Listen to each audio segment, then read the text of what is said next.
BPI Sports has always been a massive supporter of natural bodybuilding, so it only made sense for us and them to partner up. This episode of the podcast is brought to you by BPI Sports, and if you want to support them and us, use code Natty News Daily at checkout for some exclusive discounts off any of your orders. Enjoy the episode. What's going on, people? Welcome to another episode of Natty News Daily. James and I are taking the reins today. It's Dan's bedtime, so we didn't want to keep him up too late. And for reference, it's 7:45 as of recording this episode. Is not a joke either. He's very strict on that. You're not kidding. But we have arguably a better guest on the podcast. Mr. Josh Kenyon is here on the Natty News. First time, I believe, on the Natty News podcast, but he's been on my kind of prior renditions of the podcast game for a while. But me and him haven't spoken quite some time, so it's nice to catch up. And for those that don't know, Josh, who you are, give us a brief introduction, and then we'll dive on in. So, I'm Josh Kenyon. I'm a natural bodybuilder. I've been lifting for it's crazy. I've literally been 10 years now that I've been lifting consistently. But how old are you now? 25? 23. Fuck. Yeah. So I competed back in 2018. That was my first time ever prepping for a show. That was the first time I ever even dieted in my life. When I started lifting, at 13, all up until that point when I was 19, I was essentially just trying to bulk up and put on muscle. So that's all I did all throughout high school, all throughout my teenager years. And so, I decided I wanted to give the competitive bodybuilding thing a shot. So I worked with 3D Muscle Journey for my season there in 2018, and I competed at the Muscle Mayhem. I won the middleweight class and the junior class, and then I fell short in the overall. And then after that, I just spent time trying to put on some more size, and I actually prepped in 2020. I still call it a prep because I spent the first half of that year dieting. I got really lean really fast, and there was a lot of issues there with COVID, and as well as just at the time I just was not in a good place mentally. Didn't the Mayhem was the Mayhem I think you were going to do again? It got moved to the fall, right? Yeah, it got moved a little later, and in all honesty, I was just not in a good place. Yep. Even really prep at the time, and ran into a lot of issues along the way, a lot of things that I never really spoke about, but just things didn't work out for me. So after that, I spent time trying to gain again, and I was training pretty consistently the last half of 2020, and then around 2021 I really just I stopped for the first time. I really trained.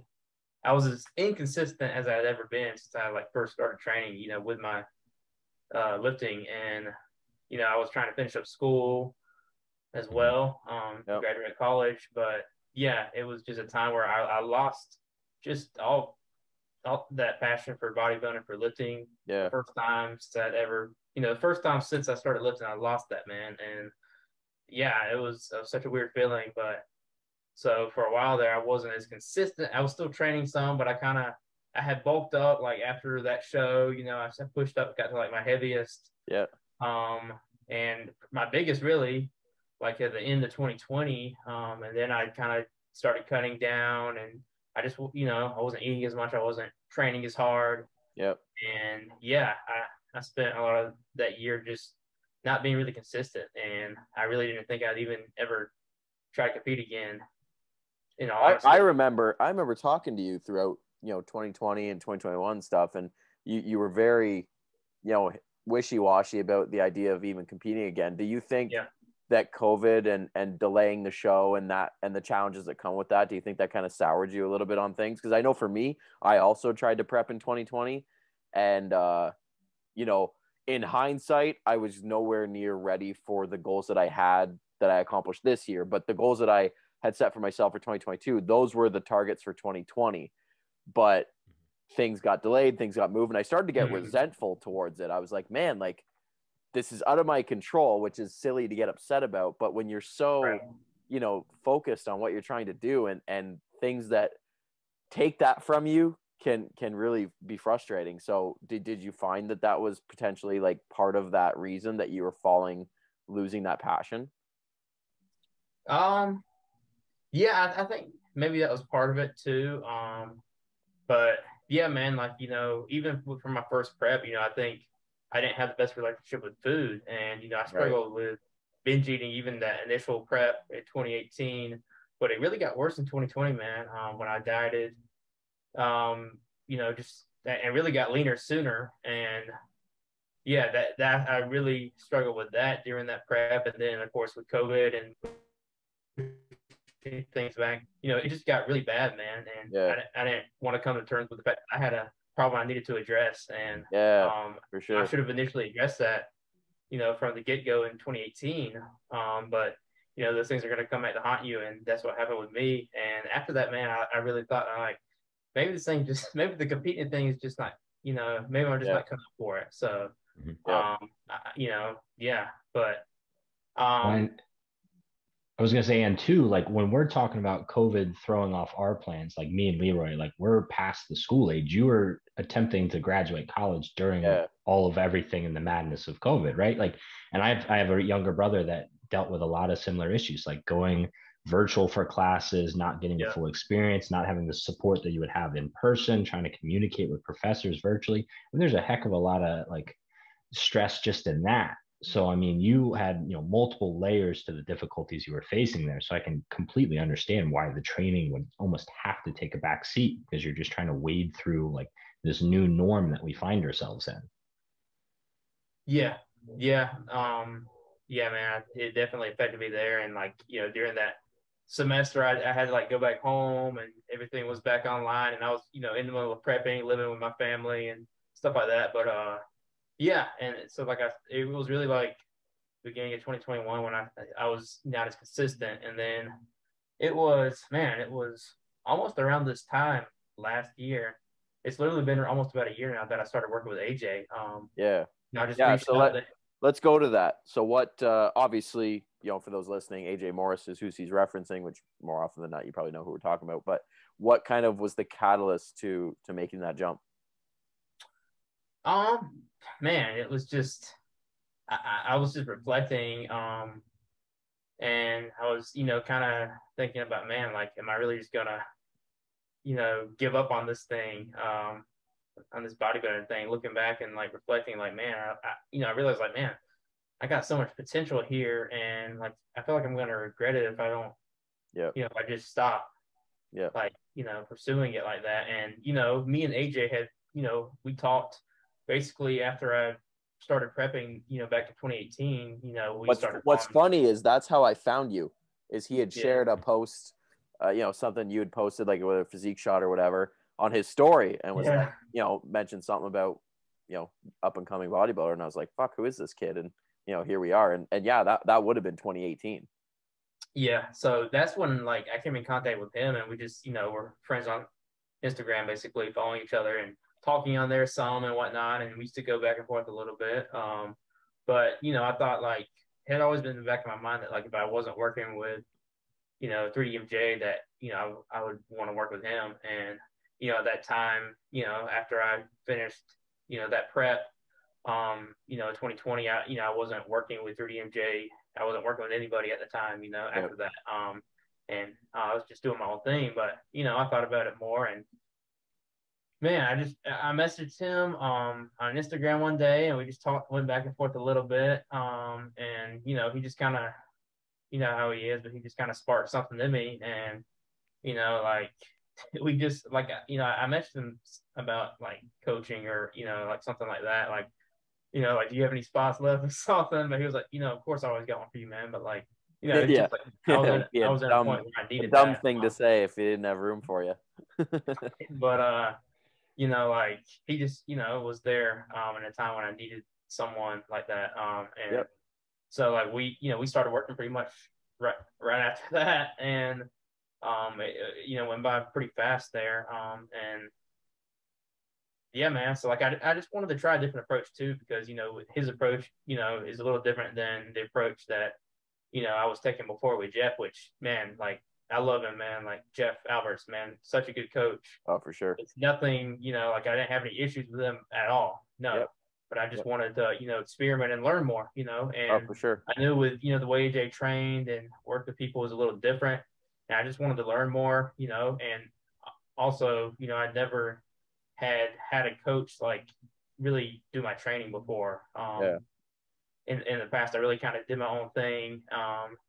And so, and I never worked with anyone for like an off season. So yeah, that was new. So I've been working with him now. It's literally been right about a year now since we started working together. Yeah. Dan, what's up? What's going on? I'm late to the party. That's all right. We roasted Josh. you at the beginning. What's up, Dan? Good. I deserve it. You have to watch the intro. Yeah. Perfect. So I think that last. Oh, go ahead, Leroy. No, go ahead. No, you're good. That last point, Josh, I think I want to dive into that a little bit, right? You, up until now, you had not worked with someone in the off season. What benefits have you seen from doing that now, right? Because I was very much the same for a long time. And I think a lot of athletes are, right? Like, I need someone to help diet me. And when I have diet fatigue and can't make good decisions. But I mean, if you're not optimizing the off season, that's when you're making your most progress, hopefully, right? So let's dive into that a bit. Well, man, it was a big difference. Like my diet, man, has been way more structured, and I've been way more just stricter with my diet, and still tracking everything and weighing out food even when I pushed up, a little while back to like over 210 and whatnot, like before I did my mini cut not too long ago. But yeah, man, I was like, I've never been that strict in weighing out food in the office. I'd never done it before. I'd never weighed out food or ever, like, if I wasn't prepping, I wasn't tracking anything. I wasn't tracking anything. My fitness pal was, not to be found, like nothing like that. So that was definitely different. And with my training, just, like sending in clips to him, like training clips, and like, with him, execution is, like such a big focus. And, just there were certain, movements and things I would send clips, and he would be like, man, we got to work on this. Like, we need a lot of work here. Like, he would just keep me accountable with things. And it was always kind of like, man, like there's always something else I could do. It's like he just kind of pushed me, kept me accountable. And, just checking in with him each week has been big. And so that was definitely different, man. Just like with the diet being a lot more structured with that, man. And yeah, it's just such a more structured approach, and really treating it pretty much like a prep. It's not really that different, So with nutrition, I do recall seeing various Ben and Jerry's pizzas and stuff on your Instagram stories from time to time. Was that like, you get X amount of free meals? Like, I assume that's not tracked, because that's a lot. Those, like, at that time, that was like literally the one free meal I would have the week, Okay. Essentially. So sure. With him, especially like up until that first push up, we did, like I was tracking everything except like, I'd have one day where I would like have one meal that would be like off plan. But other than that, like I was, had my staple meals that I would eat, and yeah, so that was like really it there. How high did your calories get when you were like 210? So I was taking in over 5,000, and that was essentially like, clean food, like cream of rice. I was still eating oatmeal at that point too. I still had oatmeal, cream of rice, chicken and rice. Those are my staple foods right there, basically. Yep. Yeah. With training, what was the biggest, I guess, like when you first sent like that first set of progress photos and he's like developing your training, what was like areas that he was like, we need to bring this up, need to work on this, maybe dial that back? Really glutes and hamstrings, big focus. And so, yeah, that was a big thing. And I mean, it was a lot of that was, stuff already, I'm like my biggest critic. So I do like, I gotta bring them up. And so like, that was a big, that's really been the big focus, I would say. And that's why like right now I have a Saturday session, which is like back and hamstrings. I had never trained them together before like that. So that's been a new thing, but like a posterior chain day. Yeah. It's been a big change there. So it's both in structure and execution, it sounds like. not just one or the other, a little bit of both. Yeah. And yeah, just with the volume too, like right now I'm only training quads one time a week. I had never done that before. That's been really different there. And yeah, like just, not training as high. I used to be, I used to have a really high volume approach. And I think in the past I wasn't as mindful of like just recovery, and I think there were certain body parts that, I just wasn't allowing to recover, and I wasn't just being as, like I just wasn't as aware of, my recovery capabilities, and I wasn't being as mindful of those things. So like with, the way we have our training set up right now, it's like ensuring that each muscle is recovering before the next session. And what's the setup right now? So right now I'm training 5 days a week. So I have Mondays, like a push session. So I have 2 push sessions. So Monday's my push 1. I have a pull. I call it like my first pull session of the week, which is Tuesday's session. Wednesday's quads. Thursday's a rest day. And then Friday's my second push session. And then Saturday's my back and hamstrings. And then I have another rest day Sunday. So that's how it's been literally since we started working together. We just kept that same split basically. So did he bring down quads to once a week because it's a strong area for you, or? I think just, I don't think that's really the case. I just think that's how he's I think that's how he structures a lot of his, training with the people he works with. Just, I guess he doesn't think they need, or they need more time to recover basically. So that's been a little different. But like with hamstrings, I'm still hitting them twice a week, getting some volume on my quad session and, the Saturday session. I think recovery, I mean, that is huge, right? Like we can all attest to that. We've all, dabbled into trying to understand that a little bit more, especially these last couple of years. I mean, Dan is I call the epitome of recovery, right? I mean, right there, still with the blue light blockers, is very structured. And there's so much science to it now where if you're not doing that, you're kind of just shooting yourself in the foot, right? Like you can be as hardcore as you want, but if you're not doing the things to set yourself up to have progress the next session, what are you doing it for? Yeah, I think that's big. And I think you can get to a certain level just going hard or, and being consistent. But to really get to that advanced level, you have to be more mindful of those different variables. And like with me, it was kind of like, I got to that point where I needed to be more mindful of those things like recovery and actually, my nutrition and just, things like that. So have you found, since you've been lifting for quite a while now, have you found that kind of optimizing these things in your off season has kind of almost led to a second growth spurt of sorts? Have you noticed anything like that? I think for certain muscle groups, yeah, I mean, I wouldn't say like it's been anything crazy in my opinion, but like for certain muscle groups for sure, like, like just, there are certain things I just, like in terms of execution, there were certain movements I just wasn't executing right in the past, like with Romanian deadlifts and things like that, movements like that like now, I'm, just rebuilding them the right way. And like, I'm seeing a lot of improvements there, like in my posterior chain. That's like, man, like if I had been doing these right way earlier, like I would have seen, I would have been way further along. Yeah. So I think like, if I continue to take this approach, I'm just gonna, continue to see some really significant improvements in certain body parts.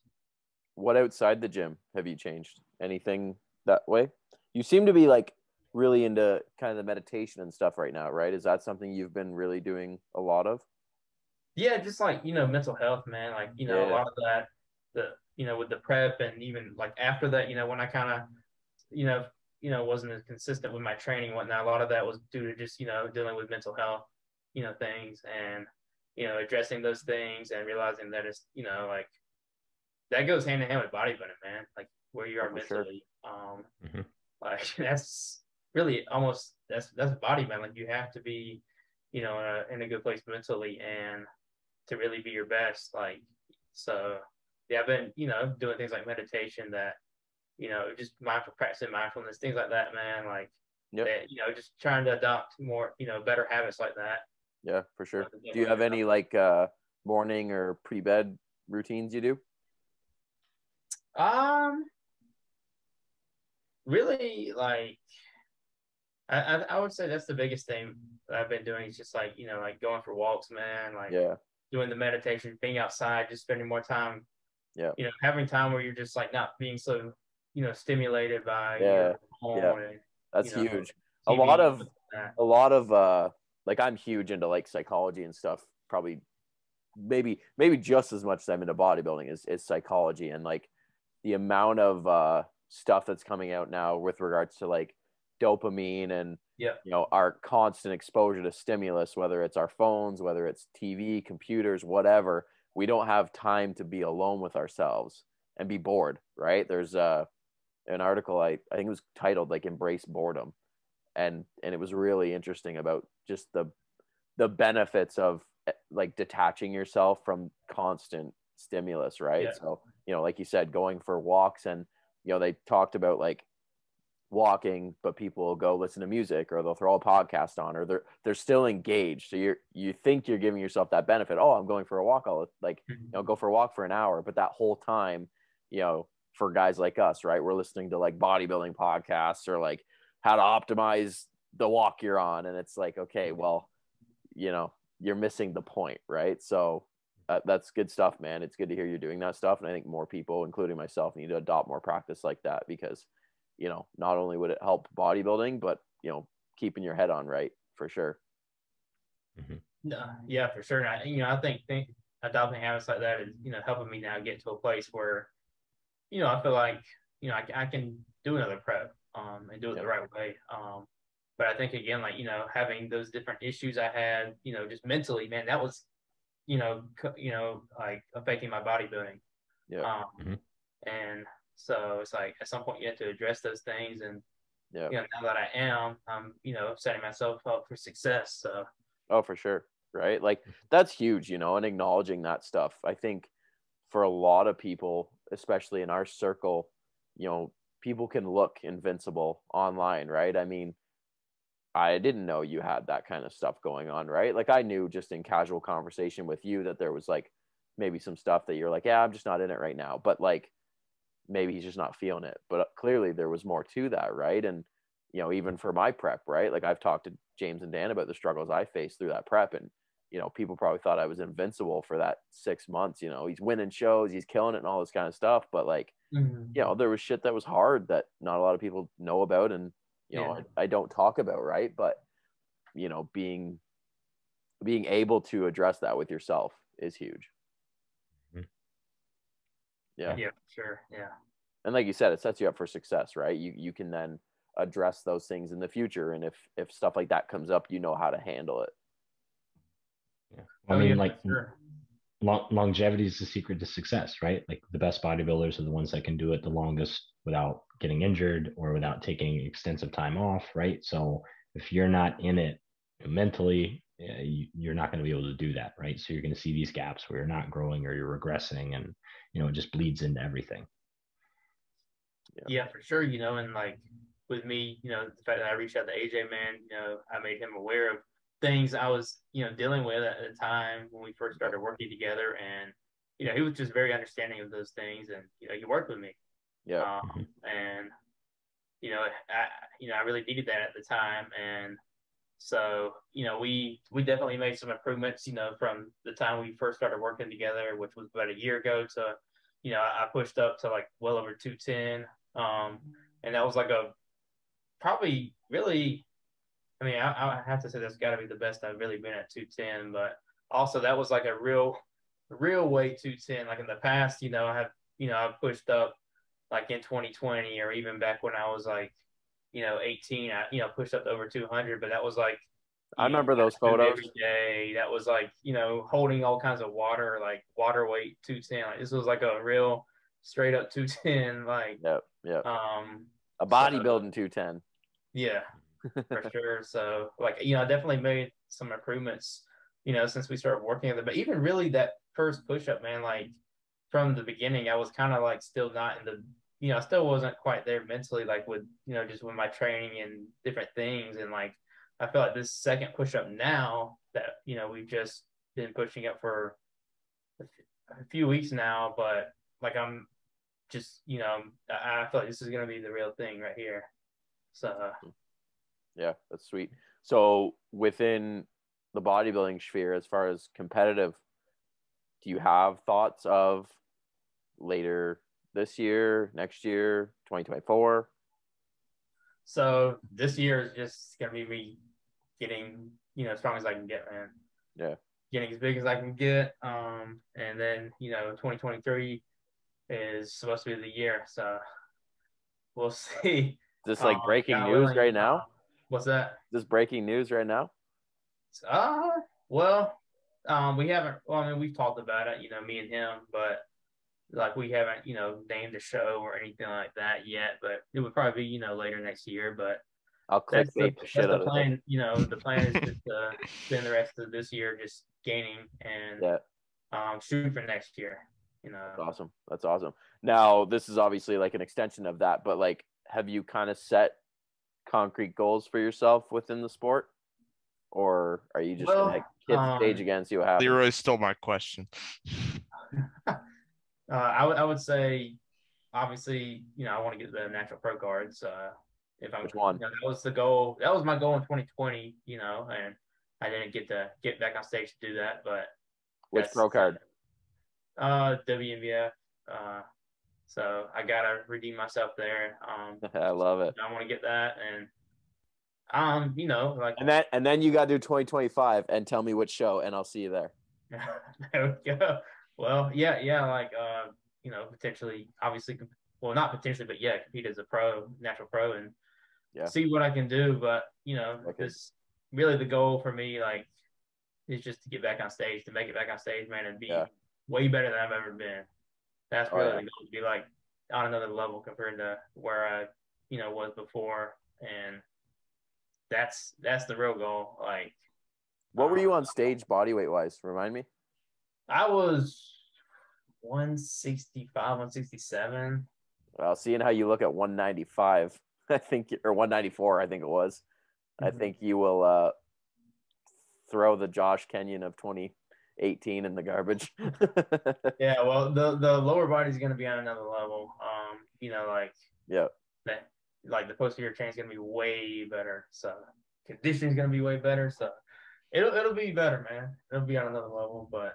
We got to talk Ace out of retirement then and get the head-to-head rematch. Yeah, I'm down for that. I was bugging him to come join me on stage this year, but no such luck. Yeah. I love sharing the stage with him, man. That was good. I'm glad he was at that show because I needed to be humbled like that, Oh, for sure. Yeah. Yeah, that's huge, right? It gives you that, that taste of, especially someone at his level. You know what I mean? Right. Like, that's what I look forward to, is seeing, like, when I'm competing against like high quality pros, like, or even later this year to see Brett on stage. Like, I want to see what that looks like. You know what I mean? In person, right? Because it's different in person. Well, that's just it. I want to see what does like one of the best bodybuilders in the world, natural, look like, right? I want to see that. Games got to witness that really at the Yorton. Yeah. Yeah. Oh, I mean, up close with like, Magnum and Brian Whitaker and Levi, like, it was like, this isn't real. Like, these people have slabs of meat hanging on them. And like, here I am. Like, what am I doing in this sport? Just one slab of meat. Yeah. Just beefy. It was crazy. It was crazy, in 2018 when I got to see him just, I remember like before we ever stepped on stage, seeing him in person there, just like even walking around, like his condition, like I was already thinking, like, man, this guy's gonna win. Yeah. Because I never seen that. That was my first bodybuilding show, like, and like he was just shredded, man. It was like, this is another level, man. I thought I was lean, but this guy's on another level. So yeah, it was pretty epic. Yeah, the old saying, right? There's levels to this shit, and it's so true. It's so true. Like, people are. I remember when I went in 2019. and compete against Wesley Bremick, which is Greg's brother. And that was the first time I'd seen a bodybuilder, like, naturally, that I was, like, in awe of. And he was a lightweight. He was shorter than I was, but just the muscle he had on his frame and his structure and everything, his conditioning, I was like, okay, this is what's actually possible. Super cool. Yeah. Super cool. Any closing questions for Josh, guys, before Zoom gives us the boot? No, I think that was a good summary. I'd be excited to see what the future brings for you. Yeah, man. We'll be watching. That's for sure. All will. I love it. Yeah, man. I appreciate you guys letting me on, man. I'm glad we could set this up. Yeah, thanks for coming on, Josh. For those that want to follow along, obviously Instagram's your big one, but are you doing YouTube? Did I see that? Well, it is funny you ask like still exporting or what? Announcement number 2. I've got a video coming out. Yeah, so hopefully soon, man. I'm actually gonna check it like when I get out here to see how it looks. I got a guy editing it, and if I think it looks good enough, we'll post it. Just a little back and hamstrings workout. But yeah, man, I might start getting back on the YouTube game. So start posting some training videos, just so people can see what I'm doing. And I'm at a gym right now where I can film, and they're cool. It's a really chill gym. So sweet. It's easy to film, and I got someone that's filming me right now. So yeah, awesome. Hopefully that'll be up soon, man. Perfect. Well, everybody there, if you guys want to follow along, then obviously hit them up on YouTube, and then Kenyon the Third on Instagram. Man, we appreciate you coming on. We thank you. Best of luck in your bodybuilding journey. And everybody watching, we thank you for your support, of course, for Natty News Daily. And we'll catch you guys in the next one.